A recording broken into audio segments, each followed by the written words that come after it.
Happy Wednesday, boys and girls. My name is Jeffery Scott Mitchell, and it's gray. It's June gloomy in California, as they call it. It's not cold, but it's not that warmth that I'm used to living in this place. And before I start sounding like I'm complaining about it, parts of me feel like this is a welcome relief from the sunshine. There was a time I got off the airplane coming from Ohio and hit the LA sunshine, and it was irritating. Blue sky, sunshine, warm, every day. After having just left Ohio, thunderstorms, then bright skies, then clouds. I think we even had snow one time. You know, we just get weather. But anyway, happy Wednesday. I don't want to sound like I'm complaining, though part of the reason I cut this on was because I was thinking my life is so good, I got nothing to complain about, so therefore I got nothing to say. A lot of the political things and social things that irk and bug me are being addressed by people who, with a bigger platform than me. I'm not the only one, you know, railing against this or that. You know, the left and cancel culture and social justice. And every time you turn on the TV, you see black people. And let me just say something about that too. Every time I turn on TV, I see black people. And I'm not sure I agree with the portrayal of these black people. They all seem to be modern dressed, sharp, hip-hoppy, you know, overly fancy clothing, you know, just more eccentric types of black people with like gobs of flavor. I mean, like too much flavor. What happened to like normal black people? People with degrees who wear suits, shirts, and ties. What about the church-going black people? Black people love Jesus more than anybody. Most, if you ask a black person, 9 out of 10 of them are going to say they love Jesus, whether they do or not. And they church-going, church-fearing, they'll claim. But those aren't the ones we see on TV. We're seeing like a young, and I get it, I'm not the target demographic. I get it. I'm not the target demographic. Trying to appeal to a younger audience and a younger age range that not only may have the money to purchase products, but also has influence on parents to purchase a form and just the whole thing. You know, so I'm definitely not the target audience. And I'm probably way conservative anyway. Even if I was the target audience, I'm probably still way conservative. But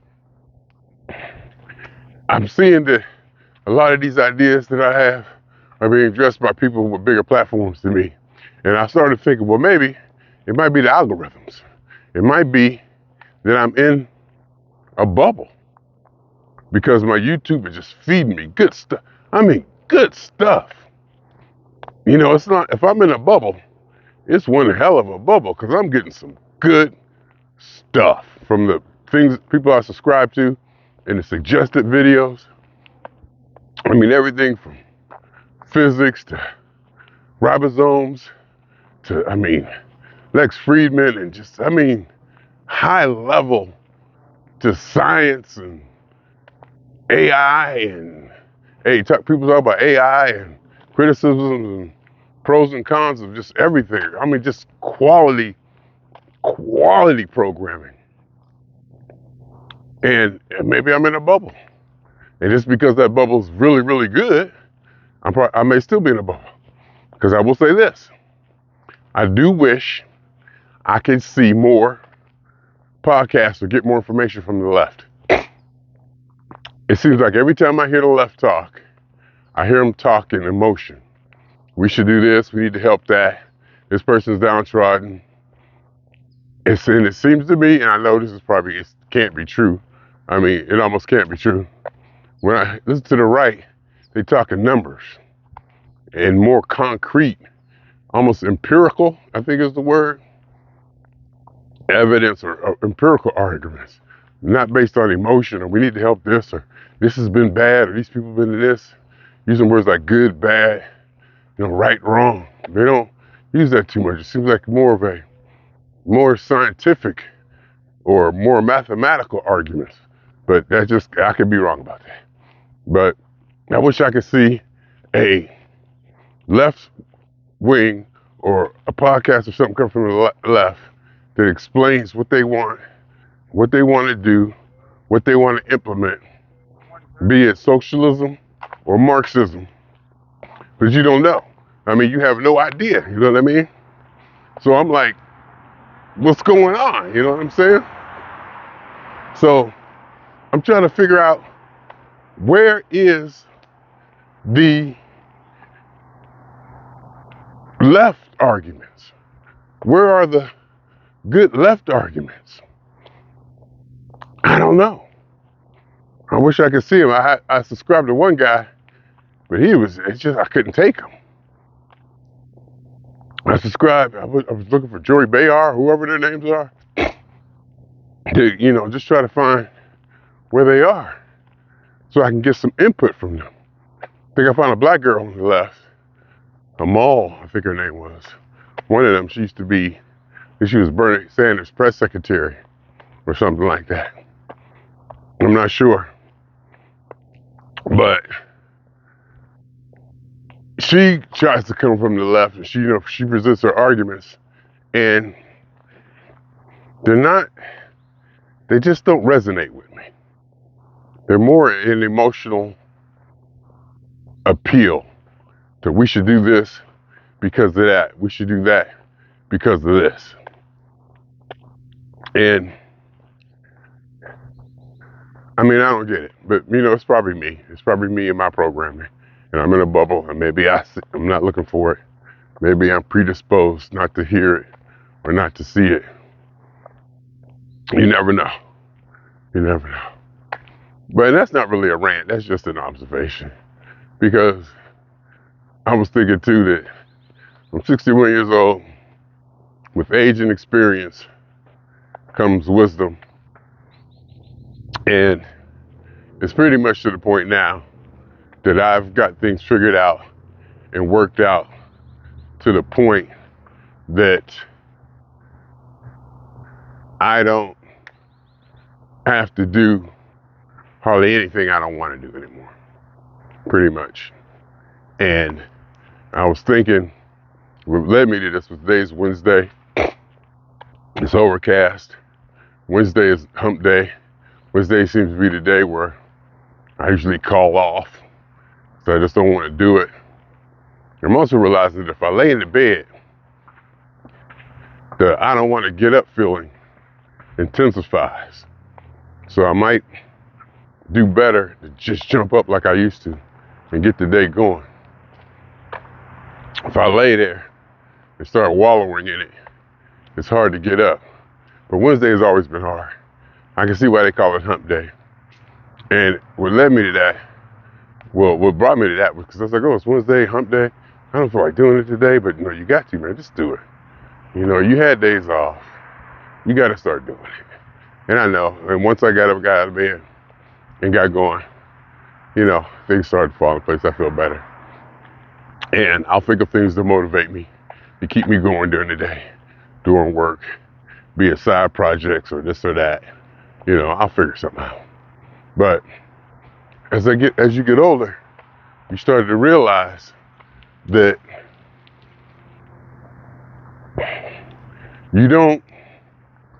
I started to realize that I'm got things figured out to the point to where I don't have to do anything I don't want to do. And that makes life kind of easy.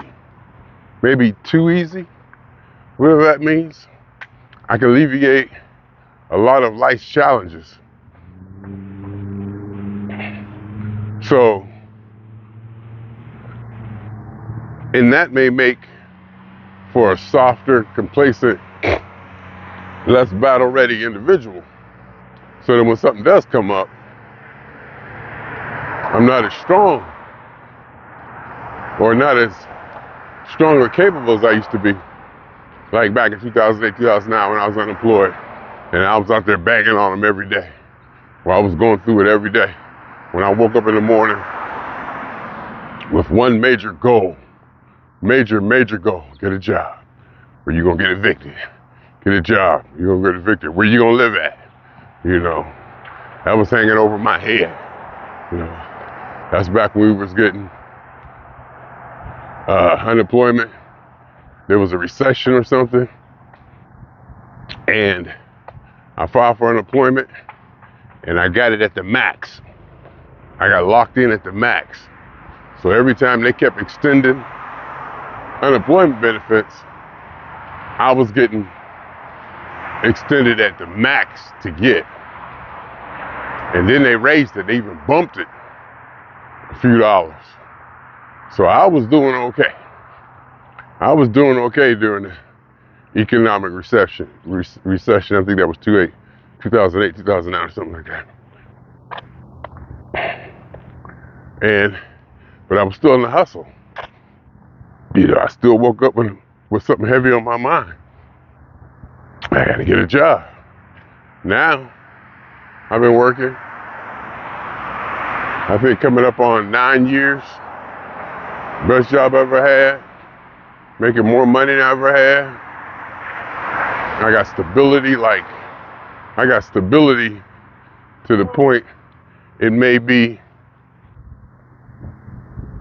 I got stability to the point where it may be a detriment to complacency. So, and that's when and am I complaining about the fact that I got things worked out? Am I complaining about, that my life is easy and good and I'm happy? It may sound that way, and it actually may be that I am. But I think that as far as being human, that's what it's easier to focus on these things. It's easier to focus on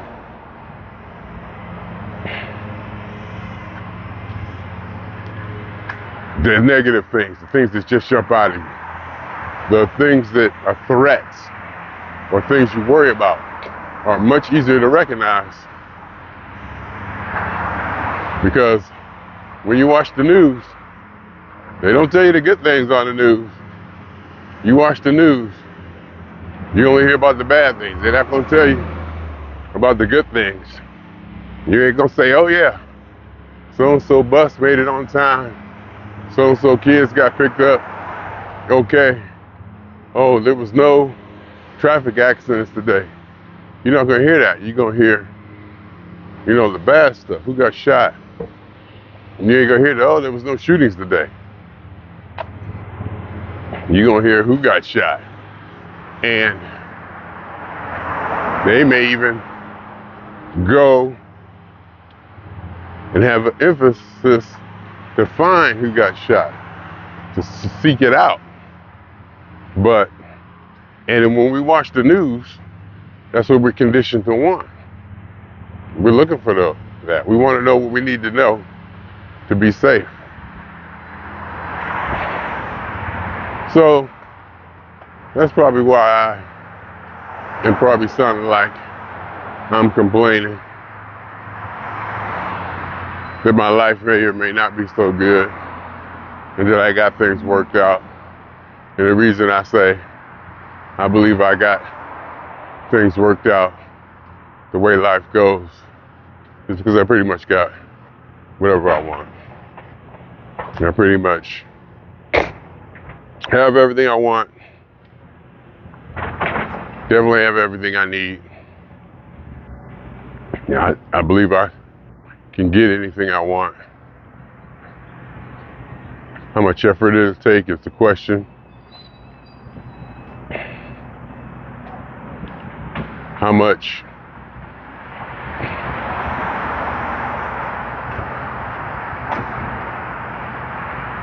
I'm winded, and that's good. I'm winded. I can feel it. That means I was walking hard and talking. I feel my maybe stomach digesting some food, but my stomach is going through some stuff. But anyway, just wanted to throw that on there and talk some and get it out.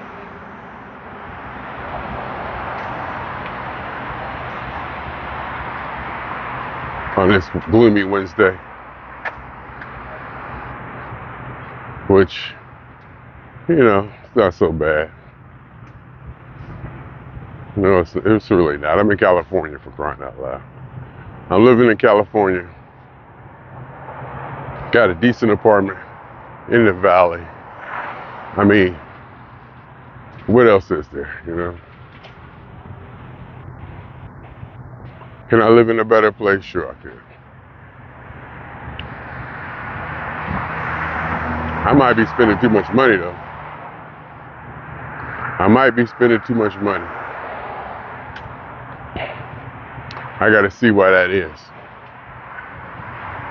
I'm gonna have to take a closer look at my finances. How much I spend versus how much I'm bringing in. So my bank account is down to $91. But that may be with all my bills paid. And it could be, and I get paid Friday, the day after tomorrow, I'm coming to think about it. And all my bills might be paid already. And so that means that check on the, what's the day, 7, 14, 7, 10, 14. You might get 2 or 3 checks this month. And they all would just stay in the account. So, you know, I gotta look at that and just be aware. My credit score, one of the credit reports I got, one of my credit score monitors said my credit was 800. My credit usually stays around 775, 780. So I can get a loan for whatever I want. My income is good. Like I said, I can pretty much get to do whatever I want. I mean, that's simplistic. That's simplistically put, but it's not because of the money. I don't think, well, the financial resource definitely has something to do with it, my job and stuff. But it's more the capability, my understanding of how things work, my understanding of how to get, who to talk to, how to talk to them, you know, what agency, how to connect to that agency, who to get a contractor, how to get a contractor, how to get a lawyer, you know, how to use the internet to get information. And I enjoy doing all that. So, life is just, you know, life is good. Kind of wish I was, no I don't. I was gonna say I kind of wish I was upset about something to talk about, but I don't. I really don't.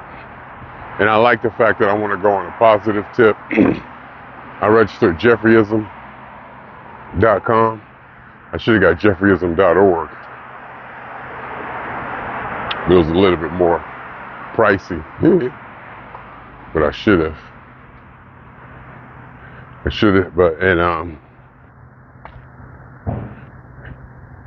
But you know, it doesn't matter.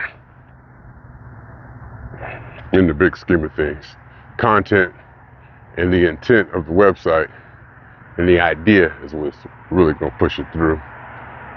And the premise, and I was just gonna look it up because I heard Sam Harris and Jordan Peterson debating, and the idea of universal truth came up. And I believe Sam Harris said, I think they both agreed that there is a universal truth. So I may need to Google and see what the general idea, the general definition, what the general definition of that, of universal truth is, to make sure that I'm understanding it the way the mainstream does. So that's one thing, because the main premise of, like, one of the first things in Jefferyism, one of the first tenets of Jefferyism is there is no universal truth. But one thing they did say yesterday in that debate, Jordan Peterson and Sam Harris, is that we may not be able to know reality. Consciousness is maybe all we know. The only thing that we know is what comes in through our five senses and is buffered by consciousness.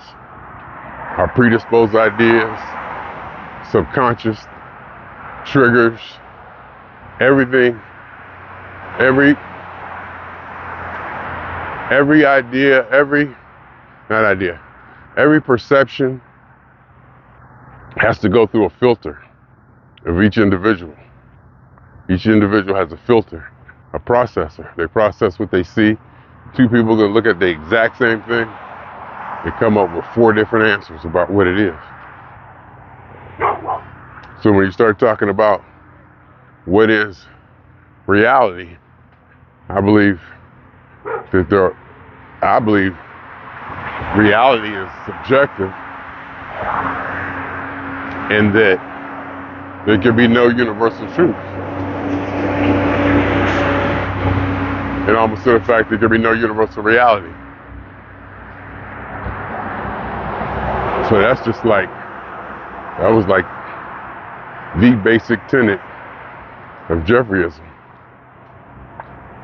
And even though it's called Jefferyism, it's more about the individual's responsibility and power to determine what is, what's good, what's bad, what's right, and what's wrong. There's no universal truth. Anyhow, my name is Jeffery Scott Mitchell. Swinging on y'all 2 times. For me, for the funk. And for every elementary particle that has ever existed in this or in any universe that ever was, is, or will be. The totality of it all. A theory of universe. A hypothesis of all is one. My name is Jeffery.